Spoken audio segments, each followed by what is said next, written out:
ಹಾಸನದ ದೇವಾಲಯದಲ್ಲಿ ಹಲ್ಲೆ, ದೂರು ಪ್ರತಿದೂರು ದಾಖಲಿಸಿದ ಪೊಲೀಸರು. ಹೌದು, ಅರಸೀಕೆರೆ ತಾಲೂಕಿನ ಹಮ್ಮನಹಟ್ಟಿ ಗ್ರಾಮದಲ್ಲಿ ದೇವಾಲಯದ ಒಳಗೆ ಹಲ್ಲೆ ಪ್ರಕರಣ ನಡೆದಿದ್ದು, ಸ್ಥಳೀಯರ ನಡುವೆ ಗಂಭೀರ ಪರಿಸ್ಥಿತಿ ಉಂಟಾಗಿದೆ. ಸ್ಥಳೀಯ ಅರ್ಚಕ ಮಹಲಿಂಗಪ್ಪ ಪೊಲೀಸ್ ಠಾಣೆಯಲ್ಲಿ ದೂರನ್ನ ಸಲ್ಲಿಸಿದ್ದಾರೆ ಹಾಗೂ ಆರೋಪಿಸಿದ್ದಾರೆ. ಗ್ರಾಮದ ಹರೀಶ್ ದೇವಾಲಯದ ಒಳಗೆ ನುಗ್ಗಿ ಹಲ್ಲೆ ಮಾಡಿದ್ದಾರೆ. ಆದರೆ ಹರೀಶ್ ವಿರುದ್ಧವೂ ಮಹಲಿಂಗಪ್ಪನ ಮೇಲೆ ಹಲ್ಲೆ ಆರೋಪ ದಾಖಲಾಗಿದ್ದು, ಘಟನೆ ಸಂಬಂಧ ದೂರು ಪ್ರತಿದೂರು ದಾಖಲಿಸಲಾಗಿದೆ. ಈ ಘಟನೆಯನ್ನ ದೇವಾಲಯದ ಸಿಸಿ ಕ್ಯಾಮೆರಾ ದೃಶ್ಯಗಳಲ್ಲಿ ಪರಸ್ಪರ ಕೈ ಮಿಲಾಯಿಸಿರುವ ದೃಶ್ಯಗಳು ದಾಖಲಾಗಿದೆ. ಘಟನೆ ಅರಸೀಕೆರೆ ಗ್ರಾಮಾಂತರ ಪೊಲೀಸ್ ಠಾಣೆ ವ್ಯಾಪ್ತಿಯಲ್ಲಿ ನಡೆದಿದ್ದು, ಪೊಲೀಸರು ಇಬ್ಬರಿಗೂ ಸಂಬಂಧಿಸಿದಂತೆ ತನಿಖೆ ಮತ್ತು ಪರಿಶೀಲನೆಯನ್ನ ನಡೆಸ್ತಾ ಇದ್ದಾರೆ.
ಇಲ್ಲಮ್ಮ ಈ ಕಡೆ ಅಲ್ಲಿ ಜಾತ್ರೆ ಜಾಗಬೇಕು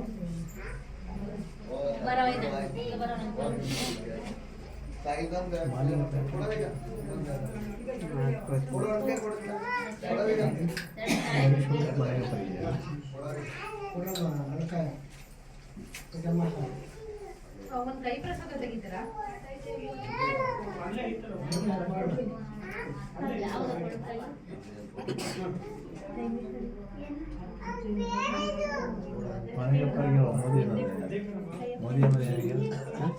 ಮೋದಿ ಅಂತ ಯಾರಿಗೆ ಗೊತ್ತಿಲ್ಲ. ಹಿಂದೆ ಅವರು ತೊಗೊಳ್ಬರ್ತೀವಿ. ಮತ್ತೆ ಏನಪ್ಪ ನಿಂತಿದ್ದೀವಿ?